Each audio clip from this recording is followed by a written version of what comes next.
And if anybody had that kind of loss and tell you that they wasn't angry or bitter, I don't know now. I'm going to tell you straight up, I was angry with God. I'm like, God, I'm doing all this stuff, this community work. I'm out here reaching out to other people, and you're going to take mine? Out of all the people that you had to choose from, the rapist, the murderer, the gangbanger, the drug dealer, you chose my 15-year-old son who was on his way to college. You got to explain this to me. See, death takes you through certain stages. First is disbelief. You just can't believe that it happened. It's just like they walked away and they're going to come back pretty soon. It's just disbelief. The second is anger. The third one, now you're getting on accepting reality that this has actually happened to me. And the fourth one is now beginning to understand what's God's plan for man. And the Bible says that if Jesus died and he rose, that's what we ought to expect. So I'm expecting to see my son again. This is called E.G.O. Easing God out. Hey God, where you at? I've been looking for you. Seems like you've been avoiding me or something. And I've been searching for you for years with no answer, just anticipation. And I've been going through this transformation, but every time I call on you, God, it's like I get put on hold. And they say that you hear all and that you see all, but seems like you ain't available, God, when I call. See, Pastor, I remember it was January 91. I had just left Simeon's Martin Luther King ceremony speaking. I wasn't feeling too well that day. Little did I know that all the while, my appendix had been leaking. And where were you, God? Just when I thought nowhere to be found. And if it wasn't for my son's mother convincing me to go to St. Bernard's that night, Black Ice would be here with you in Michigan City right now. And where were you at, God, that morning when I went to work and when I got to 123rd and Kedzie, right by the cemetery, this lady ran the light. The last thing I saw, family, was headlights. A 3-car collision that almost took my life, but where were you, God? And where were you at, God, when my mother was stricken with cervical cancer? She's been going to church serving you since before I was born, and we both called on you, and you still didn't answer. Come on, God, this is my mother. Tell me, is this how you treat all your sons and your daughters? And where were you at, God, that day my son died?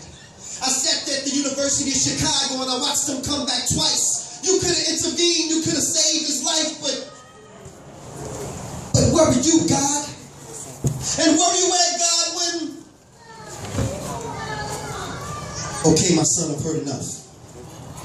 Now I know that times for you have been rough, but son, where's your faith? Seems like you only seek my face when you need me, for I am a full-time God, my son. Do you really believe in me? Well, if so, then you would know that I am the creator of the universe.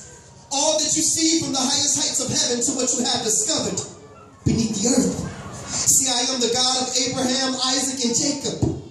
I am the God of Moses, Lot, and David. I am the one who made Solomon wise. I put Noah in the ark before the waters could rise. I gave Samson the strength to destroy the Philistines with no eyes. I am that smooth stone that David slung that smote Goliath in the head. The cracks that crumbled the walls of Jericho. The same one that rose Lazarus from the dead. I am the blood of the lamb of the doorpost that kept the children of Israel safe from harm. Even the staff in Moses' right arm. And I gave the power to split the Red Sea in half. Shall I go on? Please forgive me, Father. He said, no, son. I already have. But see, like Jonah, you've been running from your mission. I've been trying to reach you and speak to you for years, but your ego just wouldn't let you listen. When your appendix was spreading poison through your body, I was the voice that spake to your son's mother warning you. And do you remember what you promised me, my son? Yes, Lord, I do. I promise you that if you allow me to make it through, that I would turn my life over to you. But what did you do? You continued to play. So I spoke to you again in the form of a 3-car collision, but I allowed you to walk away that day.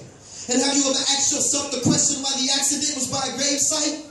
I was showing you that the road that you were traveling on ended at the cemetery if you didn't change your life. But you still didn't listen.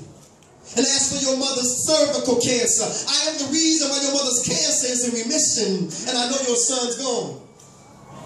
But his body was sick, so I relieved him of his pain, and I called him home. And yet and still I stayed by your side. All those moments that you felt alone, yet you still rejected my truth. If you only could have put your ego to the side and listened to all those whom I sent to you. Lord, you mean to tell me what all the while I was waiting to hear from you, you were sending me messages through all those whom I rejected? Yes, my son, this is true. And instead of focusing on these guides, submit to the truth that you find inside. For Satan is the one who subtracts and divides, but he is the one who adds and multiplies. I'm telling y'all, he opened my eyes. So to those of you who can't accept the truth, because your ego won't allow you to accept who the truth is coming through, take this as a lesson. Because see, God just ain't using these politicians today, because asking some of these politicians questions is just like asking blind men for directions. But it's the truth that counts. And see, Michigan City, in this case, my ego just wasn't my ego. But my ego was easy. Hold up, Amy. God. Out. That's that piece, y'all. Thank y'all so much. Just pay the crowd, Amy. Pay the crowd. I want to give it up for our pastor, y'all, for having this beautiful, beautiful event. A lot of pastors won't let nothing other than the choir perform at a lot of events. But when it comes to hip-hop and spoken word, it takes a new pastor with new ideas, with new vision, So I just want to say here today that Pastor and I have spoke, and we're going to do some collaborations and bring some beautiful things for the young folks here in Michigan City, Indiana. They need this type of thing in Michigan City, Indiana. Give it up one more time, and give it up for Amy Panay. Come on, Amy.